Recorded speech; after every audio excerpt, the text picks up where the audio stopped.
cumprimentos, irmãos, com a paz do Senhor Jesus. Quem está feliz com Jesus, diga: Cristo vive. Oh, aleluia. Estou sentindo a presença dele aqui hoje. Estamos debaixo de uma atmosfera da eternidade, né, irmãos? Localize na sua Bíblia Evangelho de Jesus conforme escreveu João, capítulo de número 4. Evangelho de Jesus conforme escreveu João, capítulo de número 4. A gente já vem na Assembleia de Deus no Leblon há muitos anos, já tem bastante tempo. Eu louvo a Deus pela vida do nosso querido amigo, pastor José Maria Noia, sua digníssima esposa, irmã Luciana, seus filhos. Que bênção, né, pastor? Quando eu comecei a vir aqui, seu menino era pequenininho, né? E aquela menina que o pastor falou também, eu lembro dela. Você era do Leblon ou do Santa Teresa ou Catete? Santa Teresa, não é isso? Eu lembro. A primeira vez que eu preguei aqui, quem me trouxe, me viu pregando na Assembleia de Deus na Lapa, foi o pastor Marcos Almeida, nosso amigo, tá aí também. Eu vi, não sei onde ele tá, mas ele tá aí, já sei que ele tá. Samuel Almeida, irmã Cristiane, toda a família também, que Deus abençoe de maneira extraordinária. Irmãos, eu tenho muitos amigos aqui, se eu for falar o nome de todo mundo eu não prego, mas tem Rafael, tem Emanuel, não sei se ele tá por aí, tem muita gente. Deus abençoe os irmãos, é sempre uma honra. Ô profeta, você abençoa agora no retorno aqui, viu? Que Deus te dê uma pedrinha na coroa. João 4, quem achou, diga graças a Deus. Comigo está a mulher mais linda do planeta, toda vez que eu venho aqui ela vem. E não só aqui, mas tudo quanto é lugar. A gente pregou ontem, está pregando hoje. Hoje de noite a gente já ministra em outro lugar e ela gosta. Casei com uma mulher crente. Ela falou assim: eu amo a igreja do Leblon. Tem uma atmosfera espiritual diferenciada. E eu reendosso aqui as palavras dela. João 4 diz assim: E quando o Senhor veio a saber que os fariseus tinham ouvido que Jesus fazia e batizava mais discípulos que João, ainda que Jesus mesmo não batizava, mas os seus discípulos, deixou a Judeia e foi outra vez para a Galileia, e era-lhe necessário passar por Samaria. Foi, pois, a uma cidade de Samaria chamada Sicar, junto à herdade que Jacó tinha dado ao seu filho José. E estava ali a fonte de Jacó. Jesus, pois, cansado do caminho, assentou-se junto da fonte. Era isso quase a hora sexta. E veio uma mulher samaritana tirar água. E disse-lhe Jesus: dai-me de beber. Porque os seus discípulos tinham ido à cidade comprar comida. Disse-lhe, pois, a mulher samaritana: como sendo tu judeu me pedes de beber a mim, que sou mulher samaritana? Porque os judeus não se comunicavam com os samaritanos. Jesus respondendo disse-lhe: se tu conheceras o dom de Deus e quem é o que te diz, dá-me de beber, tu lhe pedirias e ele te daria água viva. Disse a mulher: Senhor, tu não tens com que tirar água e o poço é fundo. Onde, pois, tem água viva? És tu maior do que Jacó, nosso pai, que nos deu o poço, bebendo ele próprio e seus filhos e o seu gado? Jesus respondeu e disse: qualquer que beber desta água torna a ter sede, mas aquele que beber da água que eu lhe der nunca terá sede, porque a água que eu lhe der se fará nele uma fonte de água viva a jorrar para a vida eterna. E disse-lhe a mulher: Senhor, dá-me desta água, para que não mais tenha sede e não venha aqui tirá-la. E disse-lhe Jesus: vai, chama o teu marido e vem cá. E a mulher respondeu e disse: não tenho marido. E disse Jesus: disseste bem, tu não tenho marido, porque tiveste 5 maridos e o que agora tens não é teu. Isso dissestes com verdade. E disse-lhe a mulher: Senhor, vejo que és profeta. Nossos pais adoraram neste monte, mas vós dizeis que é em Jerusalém o lugar onde se deve adorar. E disse-lhe Jesus: mulher, crê-me que a hora vem em que nem neste monte, nem em Jerusalém adorareis ao Pai. Vós adorais o que não sabeis, nós adoramos o que sabemos, porque a salvação vem dos judeus. Mas a hora vem, e agora é, em que os verdadeiros adoradores adorarão ao Pai em espírito e em verdade, porque o Pai procura tais que assim o adorem. Verso 24, toda a igreja, 1, 2, 3. Deus é espírito, e importa que os que o adorem em espírito e em verdade. Toma o teu assento adorando em espírito e em verdade. Somente 3 reis reinaram sobre todas as 12 tribos de Israel. São eles Saul, Davi e Salomão. Depois desses 3, a nação de Israel vai se dividir em 2 partes. Depois da morte de Salomão, seu filho Roboão assumiu o trono de Israel. Começa reinando sobre as 12 tribos. Só que a Bíblia diz que ele vai colocar encargos e impostos mais pesados do que o seu pai. E a Bíblia diz que o povo de Israel vai até Roboão, com um homem muito influente da época que havia saído de Israel e foi para o Egito na época de Salomão, chamado Jeroboão. E esse homem, na verdade, estava no Egito, e o povo de Israel queria um porta-voz que fosse alguém importante para falar com Roboão, filho de Salomão. Vão buscá-lo no Egito e levá-lo até a presença de Roboão. E disseram: teu pai botou impostos pesados, você está vindo e fazendo a mesma coisa. Alivia os impostos sobre nós. A Bíblia diz que esse garoto, Roboão, vai tomar conselho com os anciãos de Israel. E a Bíblia fala que os conselheiros de Salomão, anciãos de Israel, vão dizer o seguinte: olha, se tu fores servos deste povo, eles te servirão todos os dias da tua vida. Aqui vai um conselho dos anciãos de Israel dizendo: liderança é uma via de mão dupla. Você serve e é servido. Se você for servo deste povo, eles te servirão todos os dias da tua vida. Então faz o que o povo está falando. Mas aí a Bíblia diz que ele desprezou o conselho dos anciãos de Israel e foi ouvir o conselho dos homens que cresceram com eles, garotada, molecada. E a molecada disse: rapaz, tu tem que ser mais poderoso que teu pai botou pesado, arrebenta, entra para arrebentar. E o garoto, confiando na linhagem: eu sou filho, sou neto de Davi, filho de Salomão, os maiores reis que já reinaram sobre as 12 tribos de Israel. Ele toma o conselho dos meninos, despreza o conselho dos anciãos.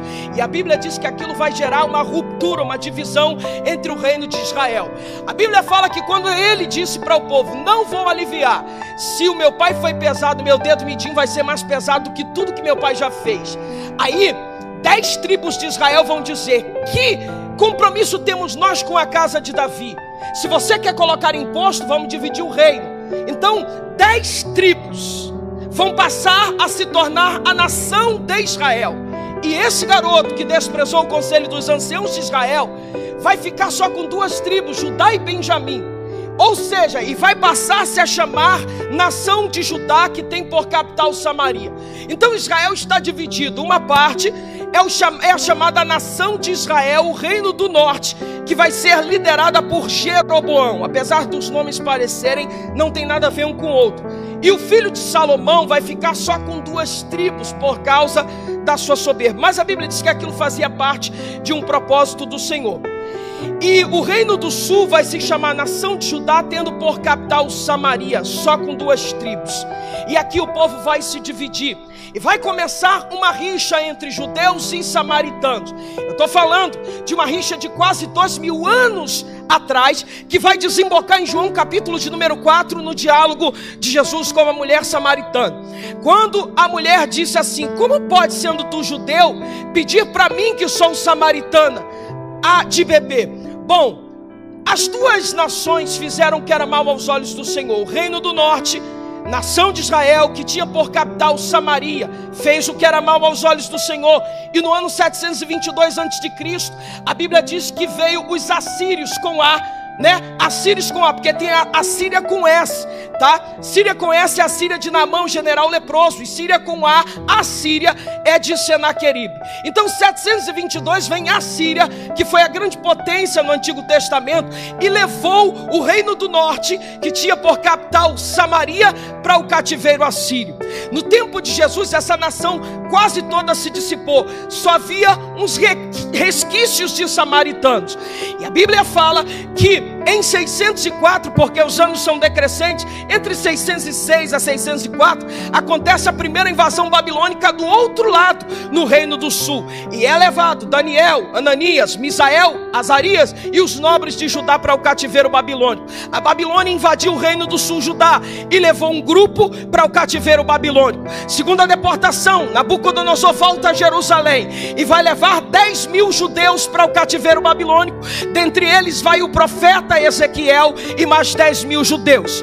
Para finalizar, em 586, porque os anos estão decrescendo, acontece a terceira e última deportação babilônica. A Bíblia fala que Nabucodonosor invade Jerusalém, pega o rei Zedequias, fura os olhos dele, porque não ouviu a palavra que Deus havia falado pela boca do profeta Jeremias. Babilônia vai vir e vai ferir vocês por causa do pecado de idolatria. Na terceira deportação, em 586, Nabucodonosor vai destruir Jerusalém, vai queimar os muros de Jerusalém e vai levar o resto dos judeus para o cativeiro, que vão viver lá 70 anos. Agora olha a diferença. O cativeiro assírio fez o povo do norte, o reino do norte, que tinha por capital Samaria, os samaritanos, se perderem na idolatria dos assírios.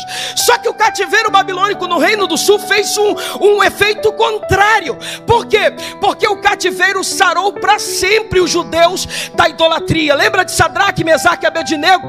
Quem não adorar a imagem de Nabucodonosor será lançado na fornalha de fogo ardente. Depois do cativeiro babilônico, nunca mais nenhum judeu se dobrou diante de nenhum Deus. Então o Reino do Sul, tendo por capital Jerusalém, a nação de Judá, não se dobrava mais diante de nenhuma divindade. E aqui se instaurou uma rixa religiosa entre o Reino do Norte e o Reino do Sul, porque o cativeiro babilônico sarou o povo do Sul e o cativeiro assírio desviou por completo o povo do Norte.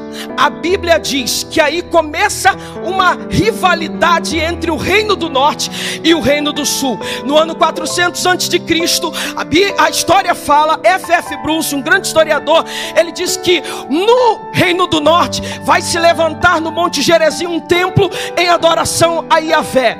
E do outro lado, em Jerusalém, vai se levantar no período de Salomão um templo, antes da divisão do reino, ao Senhor Yahvé, que era o templo de Jerusalém. Então o templo do Monte Gerizim rivalizava com o templo do Monte Moriá. O templo do Reino do Norte ficava no Monte Gerizim, o templo do Reino do Sul ficava no Monte Moriá. É por isso que a mulher vai dizer: nossos pais adoraram neste monte, e vós judeus dizeis que é em Jerusalém o lugar que se deve adorar. Eles disputavam espiritualidade, eles disputavam qual era o templo que Deus mais aceitava. Porque o Reino do Norte dizia: quando Abraão entra na terra prometida, o primeiro lugar que ele vai sacrificar é em Siquém, que no Novo Testamento, pastor José Maria, vai ser chamado de Sicar, a terra em que Jesus estava pisando, onde tinha um poço. E também quando Salomão inaugura o templo de Salomão, ali era o centro de toda a vida religiosa dos judeus. Então ficava aquela briguinha, sabe, aqui é melhor que lá, a denominação daqui é melhor que a denominação de lá, coisa de gente carnal, né, irmão? Aí a Bíblia fala que Jesus vai pedir água para a mulher. Ela toma um susto e diz: espera aí, judeu é preconceituoso, judeu não fala com samaritano, está me pedindo água por quê? Aí Jesus já vai. Agora olha que coisa incrível, Jesus vai se revelar para essa mulher como ele não se revelou nem para os seus apóstolos. Você não vai ver Jesus dizer: eu sou Messias, para nenhum dos 12. Nenhum ele vai dizer que é o Messias. É Pedro quem diz: tu és o Cristo, que significa Messias. Messias, Machia em hebraico. Cristo é ungido, a mesma coisa, só que no grego. Jesus não vai dizer para nenhum dos 12 apóstolos: eu sou Messias. Mas para essa mulher ele vai dizer, ele diz assim: se tu soubesse quem pede de beber. Aí ela diz assim: tu é melhor que Jacó, nosso pai? Eu sou o Deus de Abraão, Isaac e Jacó, os 12 patriarcas. Tu és melhor que ele? Jesus olha para ela e diz: não sabe de nada, inocente. Estou conjecturando, não está no texto isso. Se tu soubesse. Ela diz: não, a gente aguarda o Messias. Aí Jesus diz: eu sou, eu que falo contigo. Eu tenho uma água, se eu beber dessa, você beber, a gente volta e tem sede. Mas eu tenho uma, que se eu te der, nunca mais você vai ter sede. Ah, irmão, despertou a curiosidade da mulher. Então me dá. Ele diz, tá bom, dou, mas chama o teu marido. Ele toca na ferida dela. Eu não tenho marido, eu sei, tu tiveste 5 e o que tem agora não é teu. Tô vendo que é profeta. Por que ela diz, estou vendo que é profeta? Porque nenhum samaritano iria até um judeu fazer fofoca da vida dela. Isso é fato, eles não se falavam, existia uma rixa. É tipo Hamas e Israel, irmão. Só com menos morte, né? Mas teve guerra entre eles. Tanto é que em 156 a.C., João Hircano, um líder asmoneu dos judeus, vai destruir o templo do Monte Gerizim. Tinha guerra, rivalidade, eles se odiavam, eles não se suportavam. Está entendendo? E aí agora Jesus está pedindo, é tipo um rebaixamento. Está pedindo, Jesus na verdade nem água queria. Ele queria o coração daquela mulher. A sede de Jesus não era a alma, era salvar aquela mulher. O que é incrível no meu Jesus é que se for preciso, pastor, ele vai para uma cidade pregar para 15 mil, 5 mil pessoas. Mas se for preciso, ele vai para uma cidade só para falar para um. Quem entende isso aqui, diga graças a Deus. E ele vai para Samaria para alcançar uma das piores samaritanas que tinha. Eu sei quem tu és, tu tiveste 5 e o que tu tem agora não é teu. Ou seja, está em adultério, é isso que Jesus estava dizendo para ela. Isso quebra a mulher porque ela diz, judeu é preconceituoso. Esse já quebrou o protocolo de estar falando comigo. Ele sabe que eu sou pecador, mas ainda assim ele fala comigo. Ele é o Messias. E a Bíblia diz no capítulo 4 que essa mulher vai para os samaritanos falar daquilo que aquele homem havia feito. E ela vai dizer, eu conheci o Messias. E vai trazer os samaritanos até Jesus. Onde eu quero me localizar? Nossos pais disseram que é em Jerusalém o lugar que se deve adorar. Ou disseram que é nesse monte. Vocês dizem que é em Jerusalém. Qual é o lugar que se deve adorar? Aí Jesus diz assim, ah, mulher, tu ainda está nessa. Qual é a melhor denominação que qual? Deus é Espírito. Importa que aqueles que o adorem em Espírito e em verdade. Tanto o tabernáculo no Antigo Testamento quanto o templo era a sede do local de culto e adoração de Israel. Primeiro o tabernáculo, que era um templo móvel no deserto. Depois era o templo. Dentro do tabernáculo e também do templo aconteciam as 3 grandes festas judaicas que nós chamamos de festas das peregrinações, onde judeus de várias partes do mundo subiam para Jerusalém para adorar. Primeira festa, festa da Páscoa, Pessah no hebraico, que significa pular e passar por cima. Refere-se ao anjo da morte quando vai entrar no Egito. Deus diz para eles, para Israel, antes do anjo da morte entrar e matar os primogênitos, no dia 14 do mês de Nissan, vocês vão pegar um cordeiro, macho de 1 ano, vão sacrificar, vão comer o cordeiro todo assado, cabeça de cordeiro, tudo, só não toquem no sangue, passem o sangue nos umbrais das portas, e à meia-noite, quando o anjo da morte entrar no Egito, as casas que estiverem marcadas pelo sangue, o anjo não entra, ele vai passar e pular por cima. Essa é a palavra Pessah em hebraico. Então aconteceu, a partir disso começou a comemorar-se a festa da Páscoa. Depois tem uma outra festa muito importante, que nós chamamos no hebraico de Shavuot. No Novo Testamento a gente vai chamar de festa do Pentecostes, que também eram chamadas de festas das colheitas, que aconteciam 7 semanas depois da Páscoa. Você sabe que 7 vezes 7, né? Uma semana tem 7 dias, 7 semanas, 7 vezes 7 dá 49. Então a festa das colheitas acontecia um período todo de colheita em 7 semanas depois da Páscoa, e no 50º dia, 50 dias depois, acontecia essa festa chamada festa do Pentecostes, ou festa de Shavuot. E ela era uma festa muito importante na nação de Israel. Por quê?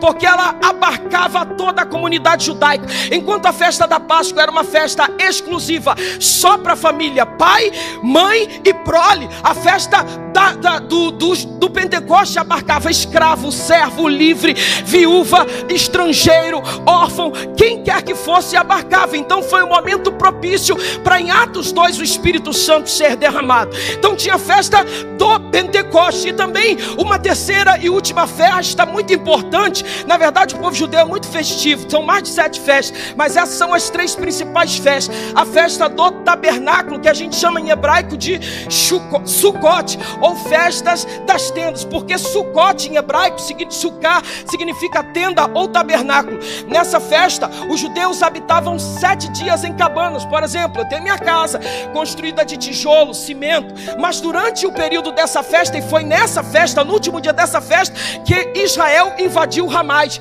Então nessa festa os judeus saíam de dentro das suas casas, até hoje fazem isso. Eles montam cabanas e ficam habitando ali 7 dias, comendo, se alimentando, dormindo e acordando nessas cabanas, para lembrar o período de 40 anos em que o povo hebreu esteve no deserto. Essas 3 são chamadas festas das peregrinações. Zacarias 14 diz que quando o Messias implantar o reino milenar dele na terra, a Bíblia diz em Zacarias 14 que todas as nações da terra terão que subir para Jerusalém para presentear o Messias, e se alguém se recusar a fazer, naquela terra não haverá chuva. Então as 3 festas vão ganhar ressignificado no cristianismo. A Páscoa aponta para o Calvário, a festa do Pentecoste aponta para o derramamento do Espírito, porque o Espírito se derrama quando cumpriu-se o dia de Pentecoste, e a festa dos tabernáculos aponta para a encarnação de Cristo, porque João capítulo 1 versículo 14 ele vai dizer: no princípio era o verbo estava com Deus. No começo, João 1:1, e o verbo era Deus. Aí no verso 14 ele vai dizer: o verbo se fez carne e habitou. No grego ali é esquenosen, tabernaculou no meio de nós. Então a festa do tabernáculo, ela vai apontar para a encarnação de Cristo. As 3 festas ganham ressignificados diante do Senhor. Agora, uma coisa que eu quero apontar aqui: o templo e o tabernáculo se comemoravam essas festas, eles eram muito importantes. Quando a gente abre a Bíblia, eu queria que o irmão projetasse aí na versão Arque Almeida, revista e corrigida, Êxodo capítulo de número 40, versículo 34. Você pode jogar aqui para o povo ler, irmãos? Êxodo 40, 34, na versão Arque Almeida, revista e corrigida, que é igual aqui no meu texto. Êxodo 40, 34. Primeiro era o tabernáculo. Aí Davi vai se incomodar e vai dizer: eu habito em palácio e Deus está habitando numa tenda? Não, a gente tem que fazer um templo. Nasce no coração de Davi o desejo de construir um templo, mas antes era o tabernáculo. Então Deus diz: tu não vai construir porque a tua mão tem sangue, tu é um homem de mão sanguinária. Eu vou te dar as instruções e teu filho Salomão vai construir. Foi Salomão quem construiu o templo. Então primeiro era o tabernáculo. Agora olha isso aqui, Êxodo 40, 34 e 35. Joga os dois aí, por gentileza. Olha o que está escrito: então a nuvem cobriu a tenda da congregação, e a glória do Senhor encheu o que, gente? O tabernáculo. A nuvem cobriu a tenda da congregação, e a glória do Senhor encheu o tabernáculo. Passa para o seguinte: de maneira que Moisés não podia entrar na tenda da congregação, porquanto a nuvem ficava sobre ela, e a glória enchia o tabernáculo. A glória, no Antigo Testamento, deixa Moisés fora do tabernáculo. Onde tem glória, o homem tem que ficar do lado de fora, porque a aliança do Calvário ainda não tinha sido feita. Moisés, o maior ícone do judaísmo ainda hoje, está do lado de fora, porque há uma incompatibilidade entre o homem pecador e a glória de Deus. A glória do tabernáculo deixa Moisés do lado de fora. Segundo livro de Crônicas, capítulo de número 7, versículo 1 e 2. Joga aí rapidinho, profeta. Segundo livro de Crônicas, capítulo de número 7, versículo de número 2. Rapidinho. Versículo 1, pode ser 1. Segundo Crônicas 7, 1. Isso. E acabando a inauguração do templo de Salomão, e acabando Salomão de orar, desceu fogo do céu e consumiu o quê? O holocausto e os sacrifícios, e a glória do Senhor encheu a casa. Verso 2: e os sacerdotes não podiam entrar aonde? Na casa do Senhor. Por quê? Porque a glória do Senhor tinha enchido a casa. É incompatível o homem pecador com a glória. Então a glória no tabernáculo, pastor José Maria, deixa Moisés do lado de fora. A glória na inauguração do templo deixa os sacerdotes do lado de fora. Mas aí vem Cristo, morre na cruz do Calvário, paga o preço pela nossa eterna redenção. Oh, alabashuri andarabi. Atos capítulo 2, bota aí na tela. Atos capítulo 2. Oh, aleluia. Você já entendeu? Quem é bom de Bíblia aqui já entendeu. Você pode levantar a tua mão e glorificar ao Senhor Jesus. Deixa aí Atos 2, a gente vai ler do 1 ao 4. Presta atenção. Jesus está dizendo: mulher, para de besteira. Não é em Jerusalém, nem no Monte Gerizim que se deve adorar. A hora vem, agora é, em que os verdadeiros adoradores adorarão ao Pai em espírito e em verdade. Vou acabar com essa palhaçada de denominação de vocês. É isso que Jesus está dizendo. Glória se manifesta no tabernáculo, deixa Moisés do lado de fora. Glória se manifesta no templo, deixa os sacerdotes do lado de fora. Aí vem o Novo Testamento, depois da cruz do Calvário, cumprindo-se o dia de Shavuot, Pentecostes, estavam todos reunidos no mesmo lugar. Continua, verso 2. E de repente veio do céu um som, como de um vento veemente e impetuoso, e encheu toda a casa em que estavam assentados. Espera aí, não está falando que encheu o templo. Agora a glória não vem no templo, agora a glória vem numa casa, que a gente vai chamar de cenáculo, que era uma sala superior, em cima da casa de Maria, mãe de Maria, mãe de João Marcos, escritor do Evangelho de Marcos. É esse o ambiente geográfico que aqui está narrando. De repente veio do céu, e foram, de repente veio do céu, lê o anterior e vou continuar.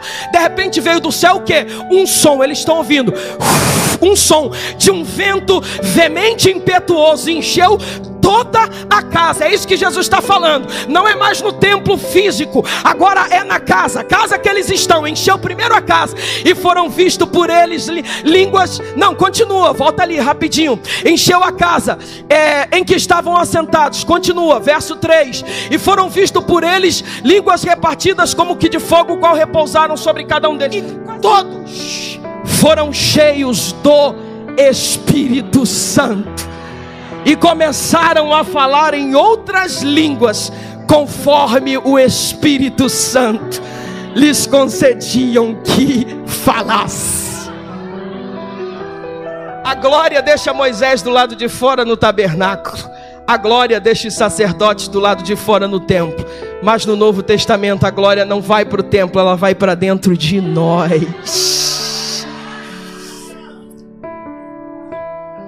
Deus é Espírito. Importa que aqueles que o adorem em espírito e em verdade. Eliade, o que você está dizendo com isso? Que o templo não é importante? É assim, só para reunir.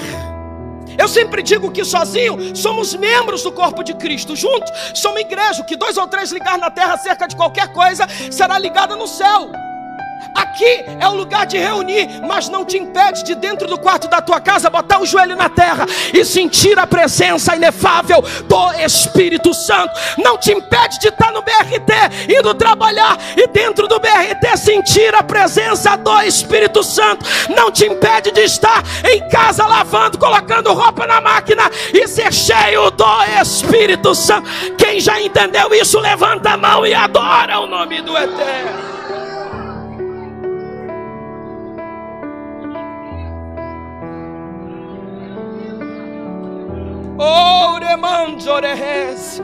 Pastor José Maria Noia, eu vi muita gente na internet na época da pandemia, quando nós estávamos proibidos de nos reunirmos, dizendo: a igreja vai acabar. Eu vi muita gente frustrada, pastor Marcos Almeida, dizendo: o sistema vai falir. Agora que eu quero ver, querido, a perseguição não parou a igreja, o Coliseu não parou a igreja, porque Jesus disse: eu edificarei a minha igreja e as portas do inferno não prevalecerão contra ela. Eu lembro que durante o período da pandemia eu fui ministrar em muitas igrejas, que estava eu, o pastor, os músicos e o irmão do som. E aqui foi uma, né, pastor? Eu vim aqui, eu até coloquei a mensagem no YouTube, no meu canal lá. E eu via muita gente dizendo: agora acabou, agora o sistema acabou. Só acaba enquanto não tiver crente com sede de Deus, querendo dobrar os joelhos sobre a face da terra. Oremans, orehes. O que você está dizendo com isso, pregador? Que unidos nós somos uma potência. Mas se um dia alguém tentar nos separar, a gente pode até estar de corpo separado, mas em espírito a gente continua ligado com o Eterno. Não é a nossa geografia que vai determinar o lugar que se deve adorar. Disseram, tem um tal de Paulo aí que está revolucionando toda a Ásia, tem que colocar ele dentro de uma cadeia, tem que prender o pregador. Prenderam o pregador, mas não prenderam a mensagem. Ei, carta aos Efésios escrita dentro de uma prisão, carta aos Filipenses escrita dentro de uma prisão, carta aos Colossenses escrita dentro de uma prisão, carta a Filemão escrita dentro de uma prisão, carta 2 Timóteo escrita dentro de uma prisão. Prenderam o pregador, mas não prendem a mensagem. Orecalai de orehera bashuri anderécia. Irmão, e tem tanta gente boba brigando por causa de cargo. O pastor não reconhece meu ministério. A irmã não reconhece, eu tenho um dom de reger, não me bota para reger. Isso é meninice, irmão. Vamos amadurecer. Pastor dá o microfone para irmã fulana de tal, mas para mim não me dá. Tiraram o microfone de Paulo, irmão. Estou conjecturando porque na época não existia um microfone, mas tinha uma caneta e foi uma ferramenta na mão dele.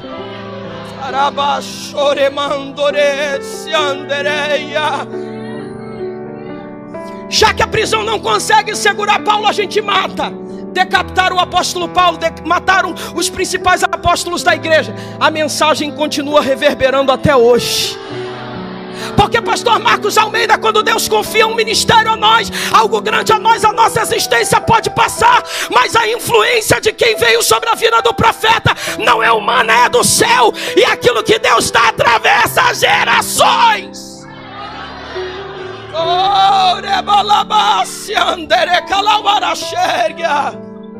O nosso problema é que a gente está preso ainda a coisas pequenas. Não, mas tem que ser aqui, porque foi aqui que Abraão, pela primeira vez, quando entrou na terra prometida, ofereceu o primeiro sacrifício. Sim, quem? É aqui. Jesus está dizendo, meu Deus, eu quero fazer algo grande, novo. E esse povo ainda está com a mente engessada. Jesus fala algo muito tremendo e poderoso. Ele disse assim, não se pode deitar vinho novo em odres velhos. Não dá. Porque o que é um odre? O odre não é um vaso de barro. O odre é uma bolsa de couro, tecida de couro de cabra. E quando ela ficava velha, ela ressecava, ficava dura. Se você bota um vinho novo que tem poder de fermentação, quando o processo de fermentação começar, vai inchar a bolsa, ela vai trincar, rachar, estourar e vai perder o vinho. O que Jesus está querendo mostrar para a mulher samaritana? Enquanto tu tiver essa mentalidade besta aí, de aqui ou acolá, tu não vai experimentar o vinho novo que eu tenho para derramar. Eu tenho algo novo para derramar na tua vida. Para de bobeira, irmão. Amadurece. Entende que o que Deus quer fazer na tua vida é grande e extraordinário. Permaneça na posição, permaneça em obediência. Continue buscando ao Senhor. Não dá ouvido para as perseguições, não dá ouvido para desprezo. Paulo disse para Timóteo, ninguém despreze a tua mocidade. Se Paulo disse para Timóteo, ninguém despreza a tua mocidade, é porque tinha alguém que desprezava ele por ele ser jovem, novo. É novo, não tem maturidade ainda, não cresceu, não amadureceu. E Paulo está dizendo assim, ninguém despreze a tua mocidade. Mas, conjunção adversativa, ser o exemplo dos fiéis. Se é novo, mas ser exemplo, você tem que ser uma referência dos fiéis. 2 Timóteo, capítulo 1 Timóteo 4, do verso 12 em diante, ele diz assim, mas ser o exemplo dos fiéis, aonde? Na palavra, tanto na pregação da palavra, como na questão de ter palavra, ser homem, falar aqui e sustentar, uma palavra que não faz curva, na palavra, no trato para com o próximo, no amor, no espírito, na fé, na pureza. Aí ele diz assim, então te desprezando, Timóteo, persiste em ler. Persiste em ler, continua fazendo o teu. Persiste em ler, exortar e ensinar até que eu vá para aí. Não estão te respeitando porque tu ainda é garoto. Continua lendo, continua pregando, não negocia o inegociável e continua ensinando até que eu vá ir. Aí ele disse assim: não desprezes o dom que há em ti. Vou parar meu ministério porque disseram isso, isso e isso de mim. Irmão, quando eu comecei a pregar, alguém disse: esse menino prega igual um galo esganado, grita muito. Imagina se eu parasse com 14 anos de idade em 1999, continuo gritando até hoje, irmão, enquanto Deus me der voz. É melhor gritar do que ser mudo, não é verdade? Quem tem voz aí, levanta a mão e dá um grito de glória ao Senhor Jesus. Imagina se eu parasse por causa de palavra. Não despreze o dom que há em ti, o qual foi te dado por profecia. Todo mundo que Deus levanta, como pregador, pastor, seja lá o que for, Deus sempre usa um profeta e diz: vou te levantar. Quem nunca ouviu isso? Tenho certeza que todos os profetas que estão sentados aqui já ouviram. Muitas irmãs aí: vou te levantar. Então Deus primeiro avisa em profecia. Aí Ele está dizendo: não despreze o dom que há em ti, o qual te foi dado por profecia. Só que não é só profecia. Aí Ele vai continuar: com a imposição das mãos do presbitério. Não existe ninguém que viva um ministério independente. Tem que estar subordinado. Ah, mas hoje é pastor presidente. Tá, mas aí ele passou por um processo antes de chegar aí. Entende? Olha o que ele está dizendo. Aí ele disse: medita estas coisas e ocupa-te nelas. Medita estas coisas e ocupa-te nelas. Aí ele diz: para quê? Para que o teu aproveitamento seja manifesto a todos. Enquanto a gente estiver preso à convenção, a gente não vai experimentar coisas grandes da parte de Deus. Estava dando aula no seminário esses dias lá na ilha. Aí eu falei assim: irmão, eu acho engraçado que tem pessoas que são soberbas, né? Por exemplo, outro dia eu estava em casa, pastor, não estava com agenda, não tinha culto na minha igreja. E um pastor meu, amigo meu, me ligou, falou: Eliardi, você pode vir pregar aqui hoje? Aí eu estranhei em cima da hora assim, mas eu estava livre. Eu falei: hoje? Posso. Sim, tô disponível, posso. Aí o irmão falou assim: eu não vou porque eu não sou tapa-buraco. Eu falei: por isso que Deus não levanta. Que o segredo não é você, quem está sobre você. Para de ser besta, irmão. Tem gente que é besta, pastor Zé Maria. Eu falei: eu vou, não tem problema nenhum. Não, mas o fulano já estava com o nome, já tinha até gravado o vídeo falando: eu vou estar presente lá, confirmo minha presença. Aí não vai, e quem tu chega com maior vergonha. Eu falei: vergonha? Porque não me vergonho do evangelho, irmão. Vergonha? Não, mas você vai tapar buraco, irmão, pelo amor de Deus. Tem gente que carrega uma vaidade tão grande no coração. Enquanto tu achar que tu é o centro de alguma coisa, tu não estará pronto para viver coisas extraordinárias na tua vida.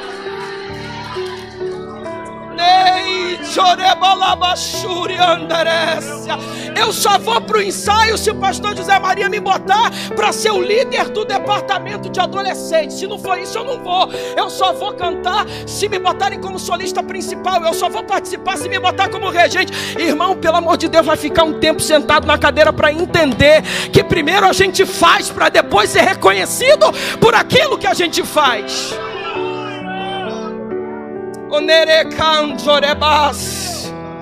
Sabe o que muita gente não entende, pastor José Maria? Que Davi foi para a guerra entre os filisteus só carregar pão, pastor Marcos Almeida. Ele foi como carregador de pão e voltou como o maior herói da história de Israel. Tem gente que despreza os pequenos começos. E Deus está dizendo assim: vai.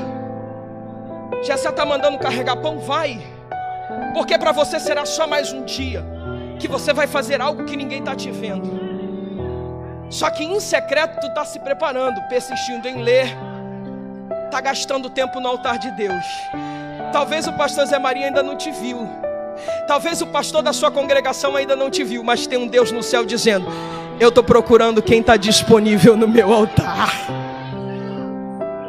Aí Deus é especialista em criar situações. Ele permite um gigante de 40 dias afrontar o exército de Deus e não tinha ninguém pronto para encarar. Aí chega quem? O carregador de pão, de comida, de lanche.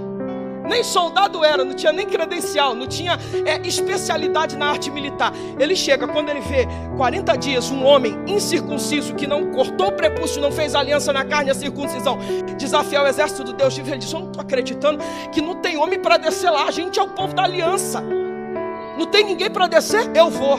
sem nenhuma estratégia militar. Não sabia manejar uma espada e a armadura nem cabia nele, mas estava pronto. Tem gente que está dizendo assim: eu só faço se o pastor me consagrar diácono. Se eu me consagrar, eu nem apareço no culto. Continua assim, irmão. Tu vai longe demais para não dizer o contrário. Deus está dizendo: faz primeiro. Eu lembro quando eu era garotinho, pastor, tinha 14 anos de idade. Eu queria ser obreiro, mas não podia, porque eu era muito novo. E eu falei assim, cheguei para um presbítero amigo chamado Gilmar e disse assim: o que a gente faz para ser obreiro? Ele disse: bom, aqui na DIG, para ser um cooperador, um diácono, você tem que ler a Bíblia toda pelo menos uma vez e fazer um curso de seminário. Eu falei: é isso que eu vou fazer. Comecei a ler a Bíblia pela primeira vez de 14, terminei com 15 anos de idade, terminei pela primeira vez minha leitura da Bíblia. Aí falei: pronto, já li a Bíblia toda, agora eu vou fazer o seminário. E cheguei todo alegre lá com 15 anos, quero fazer o seminário. Não pode, porque tu é menor de idade, na época só podia com 18. Tem que esperar, irmão, não adianta. Irmão, isso não estava no esboço, não. O Espírito de Deus está aqui. Quem está entendendo isso aqui? Não pode, só com 18 anos. Aí eu falei: bom, vou ficar 3 anos chupando o dedo e olhando para a parede? Não. Então, já que eu não posso fazer seminário, cheguei para um tio meu que tinha livros de teologia da ETAD e falei: o senhor tem livro de teologia? Tem, então me empresta aí que eu vou ler tudo que eu puder. E fui lendo, 3 anos lendo o livro. Quando eu entrei no seminário já tinha uma base teológica. Então eu já entrei já preparado. Ninguém sabia, eu não falava para ninguém, mas eu estava lendo a Bíblia toda de novo pela segunda vez e lendo livros, estudando, me preparando, porque um obreiro disse. Aí ele falou assim para mim: meu filho, eu era garotinho, ele falou assim: você é muito novo. Claro que o pastor não vai te botar para ser um cooperador. Isso aqui serve para garotada nova aí, com menos de 18 anos, porque não vai gerar credibilidade. Mas você não precisa ser um obreiro para se portar como um. Começa a vir de terninho, gravatinha, chega cedo no culto, coloca água no púlpito, arruma o banco, tiver alguma coisa errada na igreja, começa a fazer. Não, eu só faço se o pastor me der. O obreiro falou: não, filho, faz primeiro e depois Deus vai fazer o resto. Foram 4 anos, 2 anos como cooperador, 4 anos como diáconos, ali servindo, fora os outros 4 anos, né? 14, 15, 16, 17, 18, 4 anos esperando. Irmão, nada acontece da noite para o dia. Eu não vou carregar pão, isso é muito pequeno para o meu currículo. Para de ser besta. Jesus era Senhor e desceu da sua glória. Enquanto você estiver preso, não é nesse templo, é desse jeito, é tal, Deus está dizendo: não, contigo eu não posso contar, já vi que tu é grande demais para o meu propósito. Ou melhor, grande não, se acha grande. Agora eu vou pegar quem ainda está disposto a carregar pão. Vai para a guerra carregando pão e volta da guerra com a cabeça do Golias na mão. Ei, quem estiver pronto para entrar no centro da vontade de Deus, estará pronto para viver coisas extraordinárias da parte de Deus. Eu só vou fazer isso quando eu for consagrado a pastor. Irmão, pelo amor de Deus, para de ser besta. A posição impressiona homens, mas não impressiona Deus, não. Tem gente que tem posição, mas não tem unção. Tem gente que tem unção e não tem posição.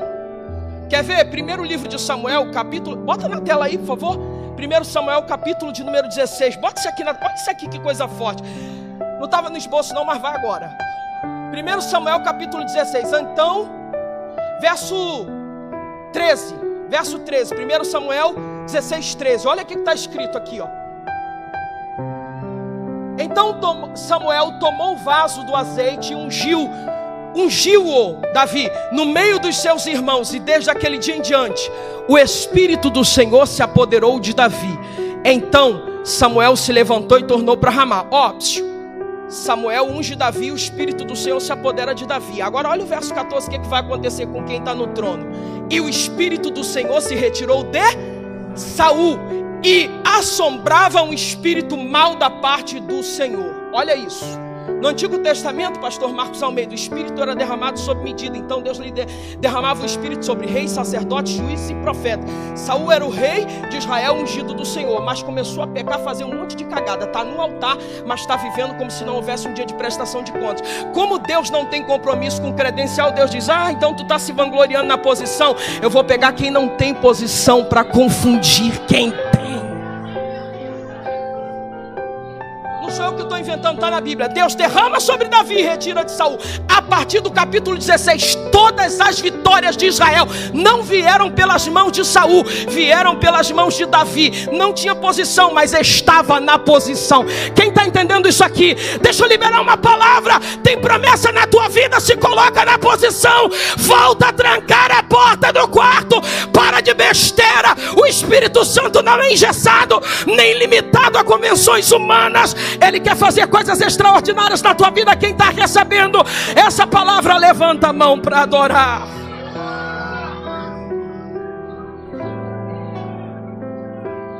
Tem Saul com posição sem unção, e tem Davi sem posição com unção.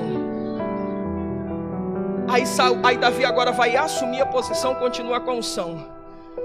Quando ele pega que Natan vem para ele, começa a revelar: rapaz, você tirou a cordeira de um que só tinha um, seu atribulado, terra seca. Quem entendeu isso aí diz amém. Terra seca, tu tinha um monte de ovelha, tu vai pegar do cara que só tinha uma. Aí Deus diz: eu te tirei de trás das malhadas das ovelhas, te fiz chefe sobre o meu povo, te livrei há anos da mão de Saul, coloquei tudo que tu tem na tua mão, e se não bastasse te daria muito mais. Agora que tu acende o trono, senta no trono, vai prevaricar contra mim. Davi na hora cai de joelho, começa a chorar, e o texto diz que naquela mesma hora ele imediatamente se arrependeu. Sabe por quê? Porque ele lembrou de toda a sua trajetória. Ele sabia que a posição não vale nada se quem colocou na posição não estiver com ele.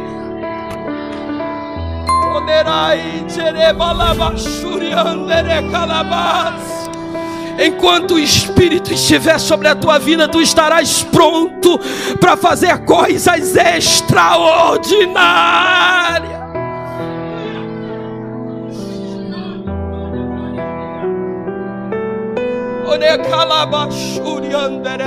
O maior medo de Davi nunca foi perder o trono. A Bíblia fala, pastor, que na mesma hora, Natan diz: o teu pecado foi transpassado, Deus te perdoou. Na hora Deus já perdoou o pecado, porque ele viu a sinceridade. Aqui está a diferença de Saul para Davi. Saul era escorregadio, Deus cobrava e disse: não, mas foi o povo que falou, não, mas foi isso, mas foi aquilo, ele tinha uma desculpa. Davi não, sujeito homem, errei, não é essa, eu bate sem dó em piedade, eu sei que eu errei. Aí o Natan diz: teu pecado foi perdoado. Na hora, está no texto: mas a espada nunca mais se apartará da tua casa. Pecado perdoado, mas não está livre da consequência do pecado. Aí ele diz: a espada nunca mais se apartará da tua casa. O desdobramento é terrível. Aminon estupra Tamar, a minha irmã. Absalão mata Aminon. Depois Absalão se insurge contra o pai. A Bíblia fala que Natan diz: vai suscitar um mal de dentro da tua casa contra ti, vai tomar o teu trono e vai possuir as tuas mulheres. E vai, tu fez escondido, debaixo do pano, eu te perdoo, mas a consequência do que você fez vai carregar para o resto da tua vida. Tu fez em oculto e eu vou manifestar a todos, a tua vergonha vai ser pública. Está no texto, não estou inventando nada, vai ler lá. Eu vou te expor, Deus está dizendo. E aí Absalão se levanta contra o pai, toma as mulheres do pai. Depois Joabe mata Absalão. Depois Salomão, Adonias tenta usurpar quando Davi está velhinho o trono. Aí Salomão vai lá e mata Adonias. Uma guerra terrível dentro da casa dele. Pecado sexual, estupro do irmão para com outra e morte entre os irmãos, matança. Por quê? Que ele adulterou e cometeu um homicídio. Então tem gente que diz: eu peco, Deus perdoa, mas a consequência tu vai carregar. Tem gente que está chamando de prova o que é consequência. Então Davi, pastor José Maria, era um homem segundo o coração de Deus. Mas quando errou, Deus disse: vem cá, não vou passar a mão na cabeça, vou mostrar, está errado, toma vergonha na cara. E ele foi lá e se consertou. E quando você vai ler o Salmo 51, ele diz: não retires de mim o teu espírito. O maior medo de Davi não era perder o trono, era perder o Espírito de Deus. Porque ele sabia que o que tinha conduzido ele até o trono foi o Espírito. Se não fosse o Espírito do Senhor, ele não seria absolutamente nada. É por isso que o homem não tem que se gloriar. Tudo que ele é, tudo que ele faz, tudo que acontece na vida dele é o Espírito da graça atuando na vida dele. Mas voltando para cá, João 4, que eu não esqueci do texto. Não sou pregador que lê o texto, vai embora do texto, nunca mais volta para o texto. Vou voltar para o texto. A mulher foi tão impactada, mas tão impactada, ela entendeu algo tão grande. Pela primeira vez eu vi um judeu que não entra em rixinha de Jerusalém e Samaria.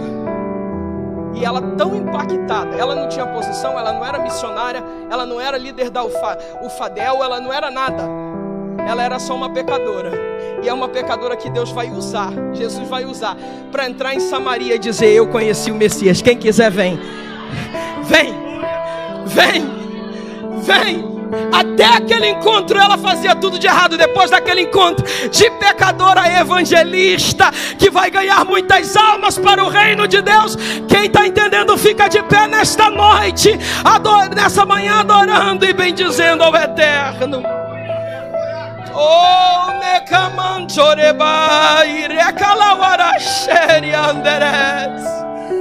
Deus tem promessa na tua vida, irmão. Continua na posição. Deus disse que vai levantar, continua fazendo.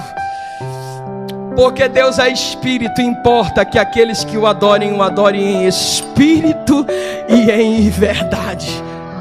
Tudo que Deus te prometeu não vai passar uma vírgula sem se cumprir. Ele vai cumprir tudo, mas você tem que estar na posição e estará pronto para viver um tempo extraordinário de Deus na tua vida.